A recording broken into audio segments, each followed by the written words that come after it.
she said. "Let me show you how real women care." The words hung in the air, soft but heavy, like the weight of something unspoken between us. I didn't know what I was getting into, but something in her eyes, steady, unflinching, made me want to stay, even if I was scared. She was older, mid-40s, maybe.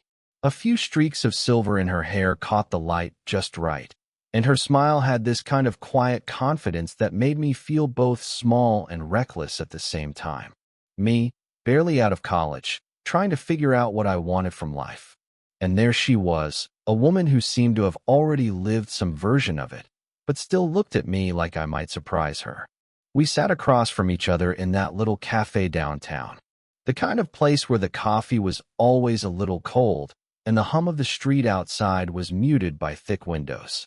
She traced the rim of her mug with a finger, her eyes flicking up to meet mine when she caught me staring. There was something in that moment, a hesitation in the air, like a breath held too long. I felt it too, the way my heart picked up just slightly when she leaned forward, just enough to close the space between us, but not enough to cross some invisible line. "I don't usually do this," she said quietly, almost like she was warning me. "Meet someone like this." I didn't say anything right away. I wanted to ask what that meant, but my voice caught somewhere between wanting to be brave and not wanting to scare her away. Instead, I nodded, hoping my silence said more than words could. Her hand brushed against mine, brief, accidental, or maybe not, and it sent a jolt through my skin. I swallowed hard, suddenly aware of how cold the cafe was, how the dim light made the room feel smaller, more intimate than it should have been. "I'm not looking for something easy," she said, "or perfect." Her voice was low, almost vulnerable, but there was a strength beneath it, like she was ready to fight for something real, even if it hurt. And that was the thing. It wasn't just attraction. It was something messy and complicated, the kind of thing you don't walk into with your eyes wide open, but get tangled up in anyway because it feels like maybe, just maybe, it could be worth it. I wanted to tell her that I was willing to take that risk, to let her show me what she meant by real women care. But the words wouldn't come out right. Instead, I just watched her, feeling a mix of hope and doubt twisting inside me. The silence stretched between us, filled with everything we weren't saying. And then, just as I was about to speak, there was a sudden sound that broke the moment. The sharp, unexpected ring of the doorbell from the cafe entrance. She looked up, her eyes narrowing slightly. I followed her gaze to the door, where a figure stood silhouetted in the fading light. A stranger? Or someone from her past? She didn't say a word, but the tension in her shoulders tightened, and something flickered across her face.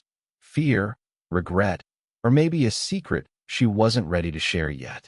I wanted to reach out, to ask who it was, but I stayed still, caught in that fragile pause where everything seemed possible, and nothing was certain. The door opened, and the night outside spilled in, colder now, darker. And in that moment, I realized I was already deeper in than I'd ever planned.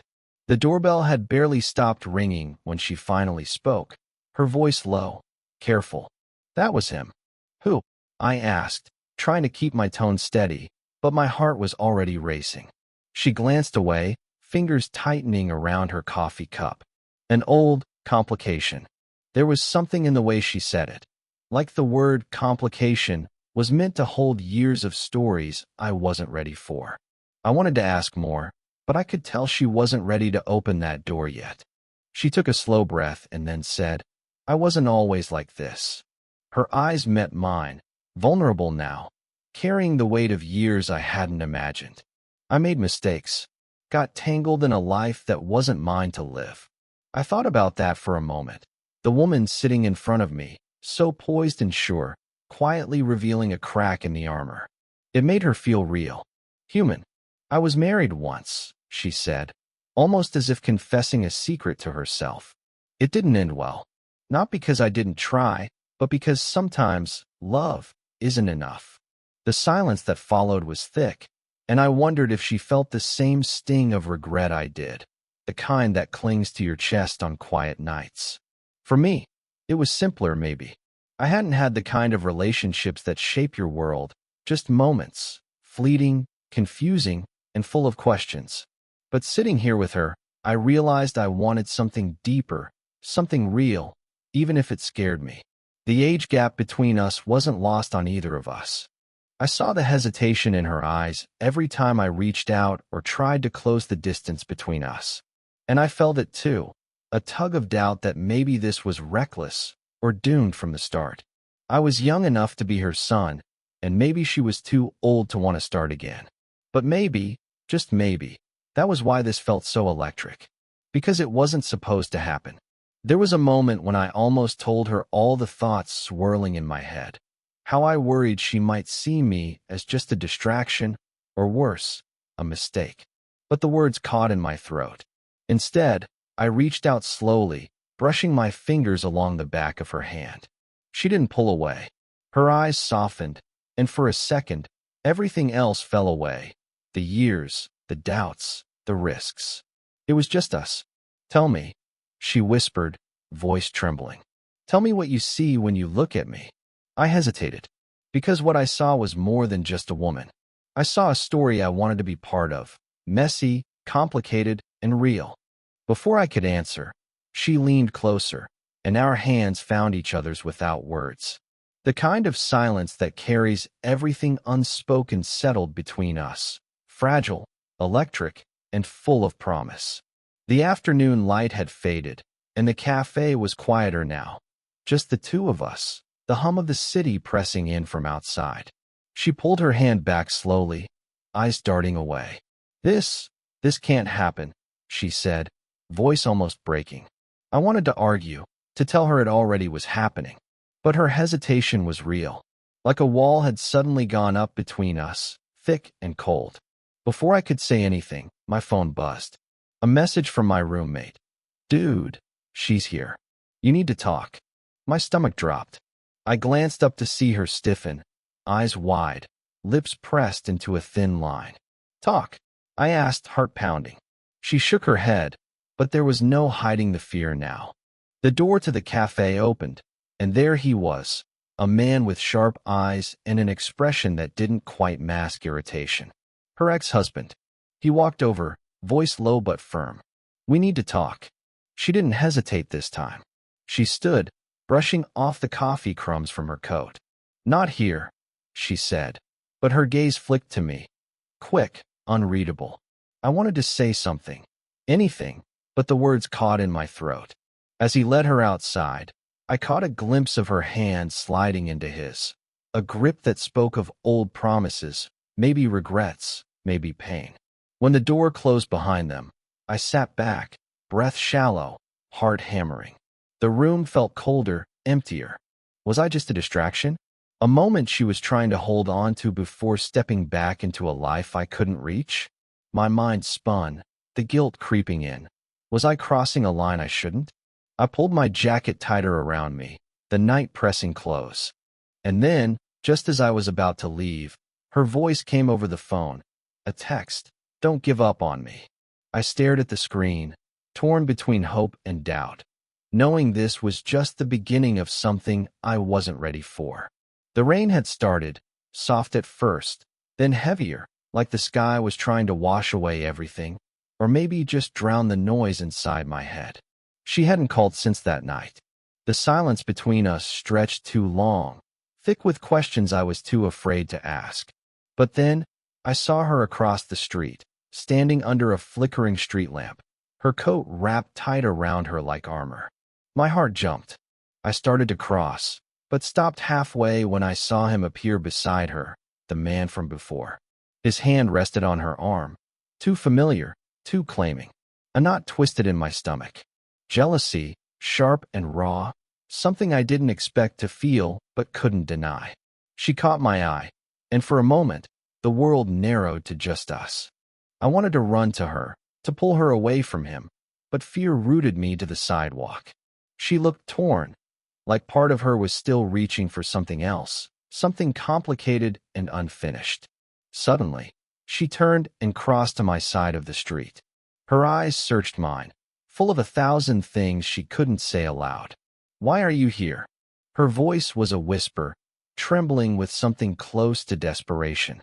"I'm not letting go," I said, the words raw, unpolished. "Not yet." She swallowed hard, biting her lip, then took a step closer, the rain soaking through her coat, but she didn't seem to care. "I'm scared," she admitted, voice breaking. "Scared of what this means, scared of losing everything I've built." "I don't care," I said, reaching out to brush a wet strand of hair from her face. Her breath hitched. Then, almost without thinking, she closed the distance between us, eyes flickering down to my lips. The moment stretched, endless, electric, and then she pulled back, shaking her head. "I can't," she whispered. Her words hit harder than any slap. But in that glance, in that almost touch, I knew the fight wasn't over. Not yet. Just when I thought the night couldn't get heavier, my phone buzzed again. A message from an unknown number. "She's not who you think she is." My fingers trembled as I stared at the screen. What did that mean? I wanted to call her, demand answers, but the line went straight to voicemail. Then, the cafe door opened behind me. It was my roommate, eyes wide, face pale. "She told me not to say anything," he said, voice low. But I overheard. "She's still married." It felt like someone punched the air out of my lungs.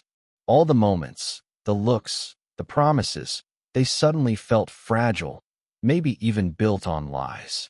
I replayed everything she'd told me. The complication, the past, the hesitation.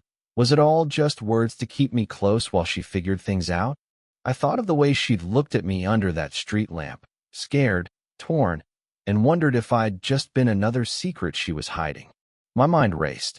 Did she love me? Or was I just a distraction from something darker? I needed to know. I found her sitting by the window in that same cafe, alone, her eyes fixed on the rain sliding down the glass. When she saw me, something flickered in her expression. Guilt, maybe regret. "I didn't want you to find out like this," she said quietly, voice breaking. "Why didn't you tell me?" She looked away, biting her lip. "Because I was afraid. Afraid you'd leave." I wanted to reach out, but my hands felt heavy, like I was holding on to shards of glass. "I'm not sure what to believe anymore," I said, voice barely above a whisper. She nodded, tears gathering at the corners of her eyes. "I've made mistakes, terrible ones. But what I feel for you is real. I swear it." The room felt too small for all the weight between us. Lies, truth, hope tangled together in a fragile knot. I wanted to forgive her, to believe her. But the question hung there, louder than anything. Could I trust her? The rain had stopped, leaving the streets slick and shining under the dim glow of streetlights. She stood in front of me, her eyes red but fierce, the kind of look that says she's ready to fight even if she's scared.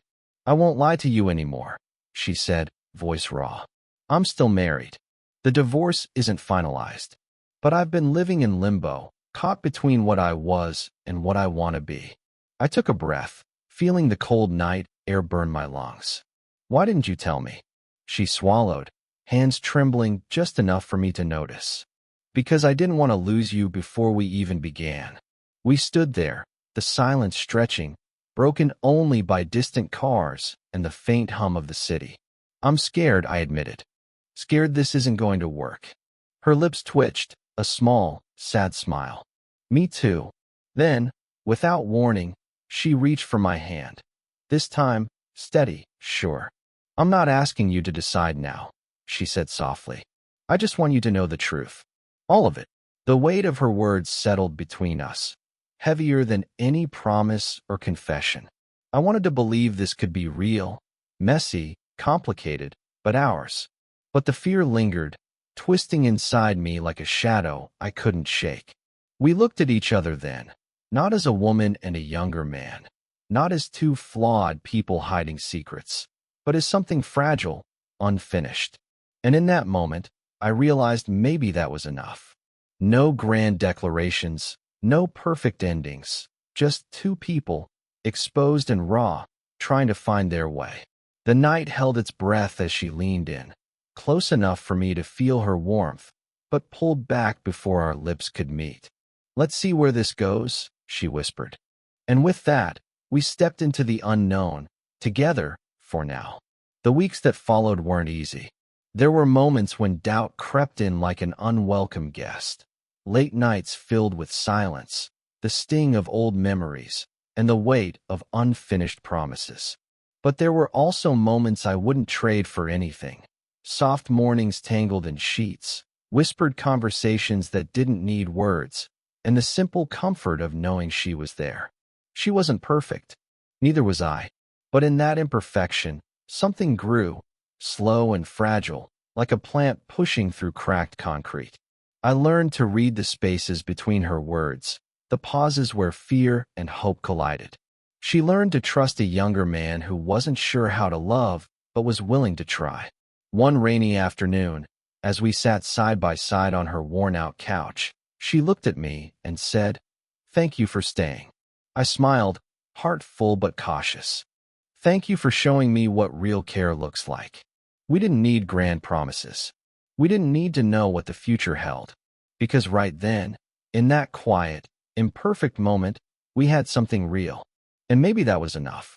As the rain tapped softly on the window, I found myself wondering, what if love isn't about perfection or timing? What if it's about showing up, over and over, despite the risks? So here's my question to you. Did you enjoy the story? What kind of stories would you like to hear next? Sometimes, the messiest, most complicated love stories are the ones that stay with us the longest.